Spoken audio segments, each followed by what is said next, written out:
장마 전선의 비구름이 남부지방에 길게 걸쳐 있습니다. 베트남 동쪽 해역에서는 태풍 제1호 우디비가 발달의 정점에 도달하고 있습니다. 그러나 태풍의 눈이 뚜렷이 보일 정도로 강력한 세력으로 발전하지는 않습니다. 한편 필리핀 루손섬 부근에는 거대한 구름이 모여들고 있습니다. 이곳에서 열대저기압 TD가 발생했습니다. 이 열대저기압은 태풍으로 발전하지는 않겠지만 많은 수증기를 품고 우리나라 부근으로 북상하고 있습니다.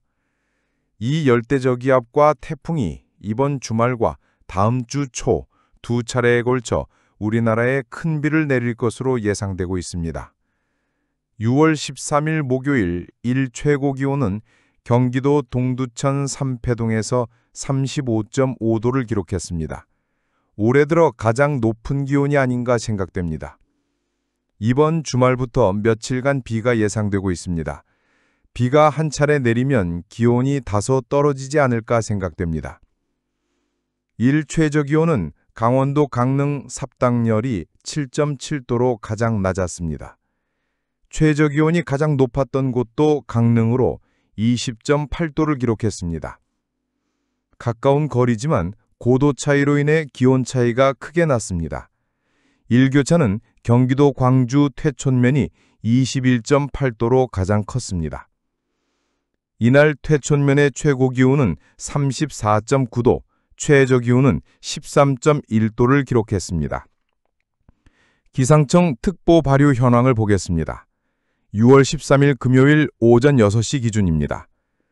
남해안과 제주도 산지에는 강풍주의보가 예비특보로 내려졌습니다. 남쪽에서 따뜻하고 습한 강한 바람, 즉 하층 제트가 강하게 불고 있습니다. 그 영향은 바다에도 나타나 남해 해역 일대에는 풍랑주의보가 역시 예비특보로 발표되었습니다. 남쪽에서 점차 강한 난류가 밀려오고 있습니다. 특보 영역이 확대되고 곧 호우특보도 발표되지 않을까 생각됩니다. 6월 13일 금요일 정오입니다.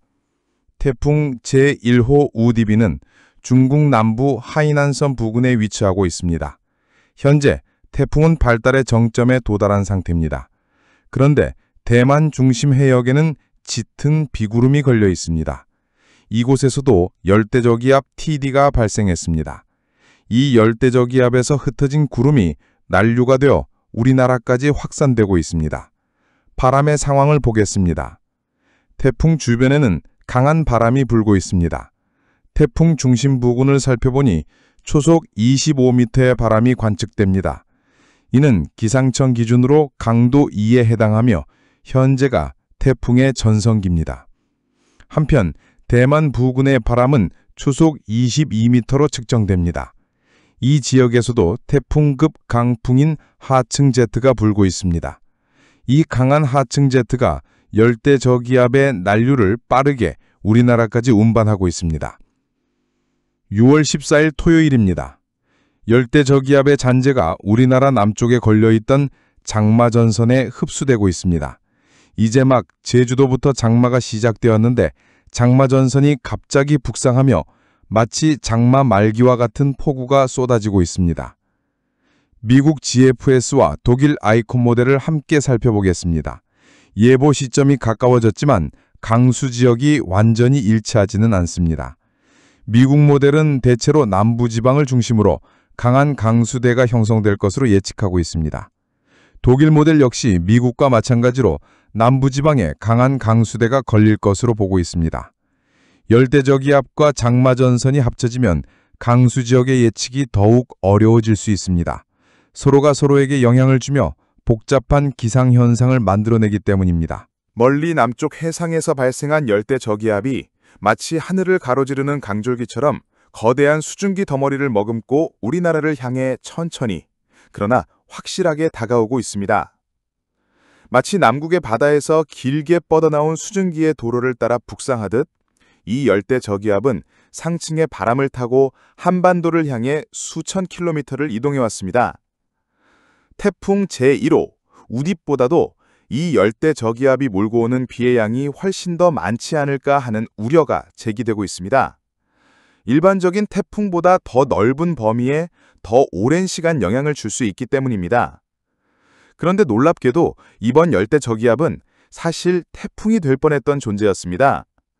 아주 작은 기상 조건의 차이로 인해 태풍이 되지 못한 채 강한 열대 저기압 상태로 머물렀던 것입니다. 먼저 지난주의 수치 모델 예측 결과를 한번 살펴보겠습니다. 지금 보시는 화면은 6월 6일 기준 ECMWF, 즉 유럽 중기예보센터에서 발표한 모델 자료입니다. 당시 대부분의 수치예보 모델은 태풍 제1호가 필리핀 동쪽 해상에서 발생할 것으로 예상했습니다.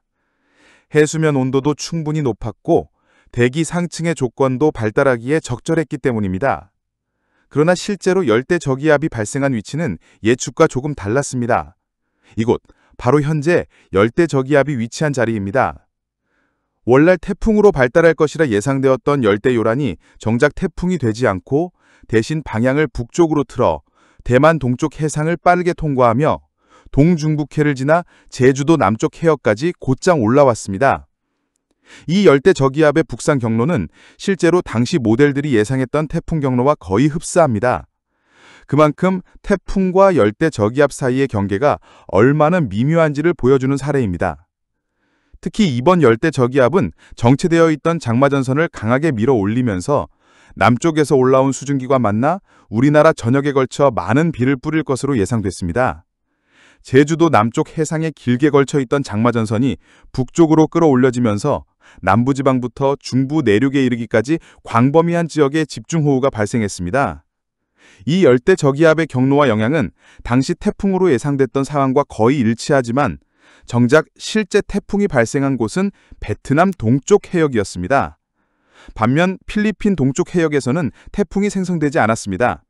즉, 처음 예보와는 달리 태풍이 발생하지 않은 대신 뒤늦게 열대 저기압이 생겨났고 그것이 북상하여 큰 비를 몰고 온 것입니다. 이렇게 작은 차이 하나로 태풍이 될 수 있던 저기압이 열대 저기압으로 머물게 되는 등 기상현상은 언제든 예상과 달라질 수 있다는 점을 다시 한번 상기시켜주는 사례입니다. 이처럼 제1차 폭우는 열대 저기압에 의해 발생했습니다. 그리고 이번에는 태풍 제1호 우딥이 몰고 오는 제2차 폭우가 우리나라를 향해 다가오고 있습니다. 6월 15일, 일요일입니다. 현재 태풍 우딥은 이미 중국 남부 해안에 상륙하여 내륙으로 천천히 이동 중입니다. 태풍이 육지에 상륙하면 바다에서 지속적으로 공급되던 수증기가 차단되고 육지 지형과의 마찰로 인해 중심부의 회전력이 급격히 약화됩니다. 이 시점부터는 태풍의 위력이 현저하게 줄어들고 결국 열대 저기압의 형태로 변질됩니다. 태풍이 육지에 상륙하면 강한 구조가 무너지며 중심으로 응집되어 있던 발달한 구름대는 분열되기 시작합니다. 이러한 구름의 잔해가 이제 장마전선을 타고 다시 우리나라 쪽으로 이동하고 있습니다. 다음 날은 6월 16일 월요일입니다. 태풍 우딥의 잔해는 중국 동북부에 자리 잡은 저기압의 영향을 받으며 이 저기압에서 뻗어나온 한렌 전선에 점차 흡수되고 있습니다. 이 저기압은 원래 편서풍대에서 분리되어 나온 전리 저기압입니다. 상층에는 차가운 공기가 자리하고 있으며 이로 인해 대기의 불안정도가 매우 높아져 있습니다. 고도 약 5,500m, 즉 500헥토파스칼 상공의 기온을 살펴보면 중심부에는 무려 영하 17도에 달하는 한기가 존재합니다. 이는 이 시기 기준으로도 매우 강한 냉기이며 지상에는 더운 공기, 즉 난기가 머물고 있는 상태입니다.